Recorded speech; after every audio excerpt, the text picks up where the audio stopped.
अस्सलामुअलैकुम नाजरीन, हमने अपने नाजरीन के लिए तारीख़ ज़िला बहावलनगर का सिलसिला शुरू किया है। इस सिलसिले के ज़रिए हमें ज़िला बहावलनगर के मौजूदा और इससे पहले के ज़माने को समझने का मौका मिलेगा। इसके लिए सलीम शहजाद साहब की किताब तारीख़ ज़िला बहावलनगर मादूम से मालूम तक से इस्तिफ़ादा किया गया है।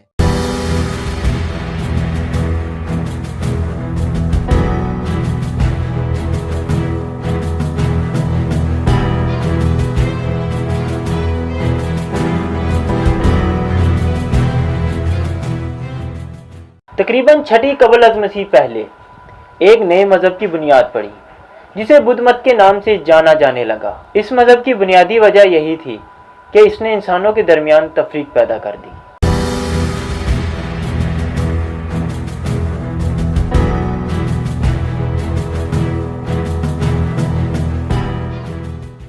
हिंदू मज़हब से ताल्लुक़ रखने वाले लोगों ने ब्राह्मण को बहुत ऊंचे स्थान पर बिठा रखा था और वो मजहबी रस्मों रवाज के सरखेल बने हुए थे। देवताओं तक पहुंचने के लिए सिर्फ ब्राह्मणों का सहारा लेना ज़रूरी था।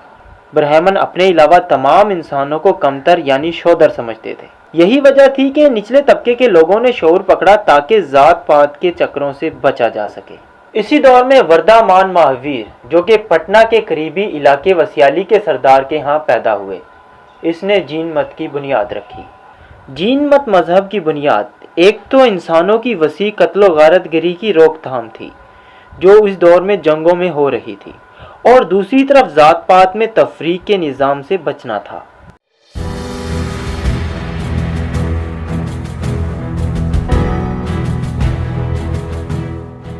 जीन मत के असरात भारत के दीगर इलाकों की तरह बहावलनगर के इलाके मरोट में भी रहे। जीन मत मजहब में जिंदगी की इतनी अहमियत थी कि अंडा और चावल खाने पर सख्त पाबंदी थी, क्योंकि उन लोगों का ख्याल था कि इनमें भी जान है। सख्त गिरी का ये आलम था कि ध्यान से चलना पड़ता था ताकि पांव तले चूंटी भी ना कुचली जाए, क्योंकि ये भी एक जान का ज़िया है। सांस के लिए भी मुंह पर नकाब बांधते थे ताकि जो हयातियात दिखाई नहीं देते कहीं इनको भी नुकसान ना पहुँचे। जीन मत से ताल्लुक़ रखने वाली एक पत्थर की मूर्ति किला मरोट में 1947 तक महफूज रही। इस पर सन 1001 का कुतबा कुंदा था। मरोट में ज़माने कदीम का एक जीन मत मंदिर भी वाक़या था, जिसके खंडरात से बरामद होने वाली पत्थर की मूर्तियों की तारीख सन 1201 से भी पुरानी है। ये भी हो सकता है कि ये मूर्तियाँ किसी और बुतखाने से यहाँ पर लाई गई हों। इस इलाके में जीन मत के मानने वालों की अच्छी खासी तादाद पाई जाती थी और ये मज़हब अपने अरूज तक इस इलाके में मौजूद रहा।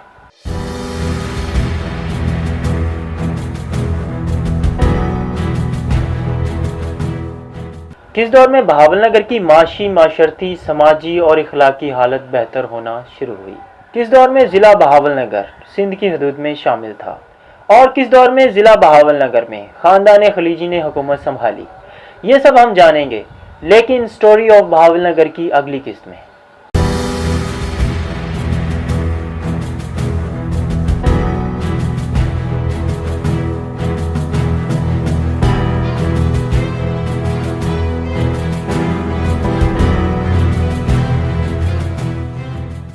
वीडियो पसंद आने की सूरत में वीडियो को लाइक करना हरगिज़ मत भूलें। अगर आप अपना बहावलनगर पर पहली बार आए हैं तो हमारे चैनल को सब्सक्राइब करना हरगिज़ मत भूलें ताकि आने वाली हर नई वीडियो का नोटिफिकेशन मिल सके।